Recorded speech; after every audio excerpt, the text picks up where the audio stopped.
So, when is more practice counterproductive to improving your golf swing? Well, when that practice makes your back pain worse or creates pain you never had before. And let's face it, if you have back pain and it's chronic, the last thing on your mind is improving your golf swing.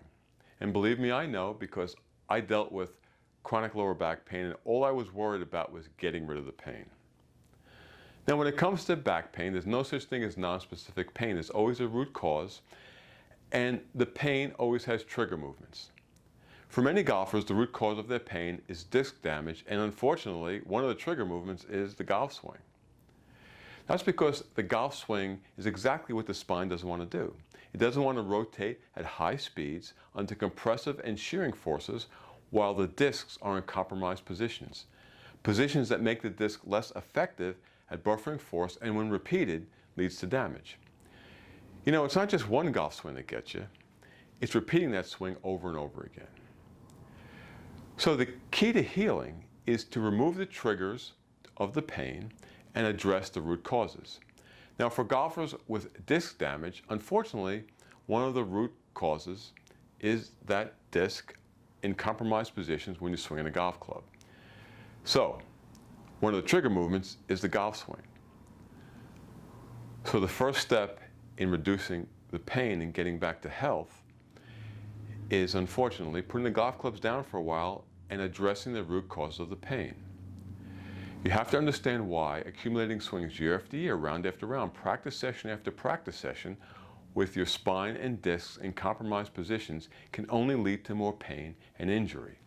Once you understand that, you can more effectively address the root cause of the pain and get back to playing golf without creating more injury. Now, this video is the second in our series on spinal disc injury and the golf swing.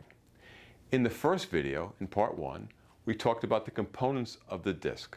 Now, if you haven't seen that and you're not subscribed to the Golf Training Hacks YouTube channel, just go to our website, golftraininghacks.com, go to the home page, go to the bottom of the page, you'll see the link for our YouTube channel. Click on the link and you can check that video out. In part 2, in this video, we're going to talk about the mechanism of injury that makes the golf swing so tough on spinal discs. So let's get started. In this video, I want to talk about why the disc walls can be susceptible to damage during the golf swing, specifically why rotation with compression can damage the disc walls. Welcome to Golf Training Hacks. So why is the golf swing so tough on spinal discs? Is it the rotation? Is it the speed of rotation? Is it the side bending? Is it the compressive and shearing forces placed on the spine during the golf swing? Is it the fact that we rotate in one direction over and over and over again? Maybe poor posture has something to do with it. Poor technique probably has something to do with it. Well, yes, all those things have something to do with it. Yet the spine is pretty good at letting us play golf. So why is that? Well, the spine is an effective architecture of a stack of joints, muscles, connective tissue, and fascia that let us twist, bend, extend, and flex while buffering, shearing, and compressive forces. And in the middle of all that are the discs. So if it's so effective at doing that and it lets us play golf, why do the discs get damaged during the golf swing? Well, everything has its breaking point. So the discs are made up of 25 to 30 layers of collagen fibers that are laminated together in a diagonal pattern. So they're laminated together like this. As you move outward from the center, those layers get thicker and thicker and thicker. So it's a great architecture for supporting the spine, especially when we put compressive forces on a neutral spine.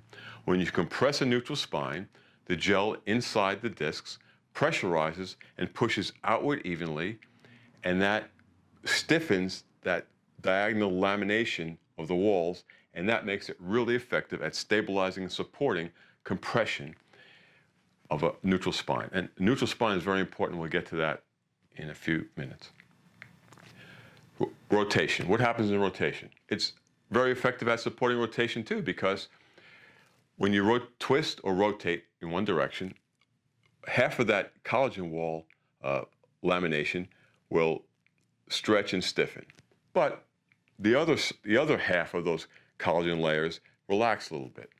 So while that helps you in rotation and twisting, when you put compression on a twisted spine, only half of those collagen fiber layers are supporting the spine's compression effectively. The other half that have kind of relaxed a little bit aren't as effective as supporting compression. So that's one thing. Second thing is when you do something over and over again, like rotate and twist over and over like we do in the golf swing, the sticky substance that adheres or laminates the collagen layers together degrades, and that delaminates those collagen layers, and that weakens the wall, right? You have some separation now. It's not stuck together as well. So when you put compression on that and it's not stuck together as well, it's a little weaker, right? It's a little sloppier. So that's the second thing. So accumulated rotations are going to delaminate those collagen fibers in that wall, and that weakens it. The next thing is that at the highest point of force, when we come into impact, we have side bending. What does that mean? Well, if that's a neutral spine, we are now bending or rotating the vertebral joint this way, right? This is the right side, and that's pressing down on this side of the wall and putting more force that way. So when you add all that up, you have high-speed rotation with compression over and over again for years and years, so you might have some delamination. That weakens the wall. You have the compressive forces on the spine. You have the tilting of the spine, the unequal pressurization of that gel going that way in the case of a right-handed golfer, let's say. Well, over time, the walls begin to degrade, and there could be a crack that's formed. So when you pressurize that vertebral joint, the gel in the center squirts out, and you have an open fissure. So that is in part the mechanism that degrades the wall, and that's why the golf swing is so tough on the walls of the disc. What's interesting, though, is that I mentioned why a neutral spine is so important, is that even if you have an open fissure, when you compress the spine in a neutral position, that gel won't squirt out. As soon as you change the angle of that vertebral joint and put more pressure on one side, then the fissure opens up and the gel squirts out. So by keeping a stacked neutral spine, you can at least inhibit to some extent that gel from squirting out. That's why I always talk about keeping a neutral spine during the golf swing as best as possible.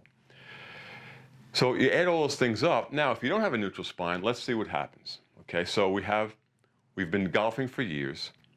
We've accumulated a lot of rotations. Maybe we haven't done anything to counteract, like, exercises, techniques, and methods to counteract all that one-sided rotation. All right, that's another issue, but that impacts this as well. So we've delaminated the layers. Okay, we put compressive and shearing forces on that spine during the golf swing. It's twisting, it's bended this way. Now the force is going that way, and we also have not a stacked neutral spine. We have a spine that has too much, let's say, too much flexion in the upper back, or maybe too much extension in the lower back. So now we have bending this way, and maybe the spine joint is twisted that way. So now we have rotation like that. We have delamination. We have only half of the collagen layers supporting that compression. We have some shearing.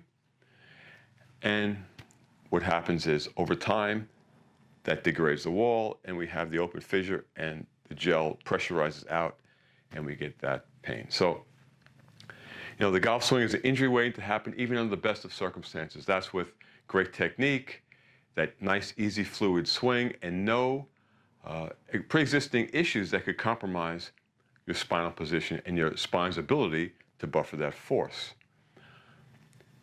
In the next video, we'll talk about why that open fissure can destabilize the joint itself. At Golf Training Hacks, we not only want you to play better golf, but we want you to move better and feel better every day, so you can play the best golf of your life for the rest of your life.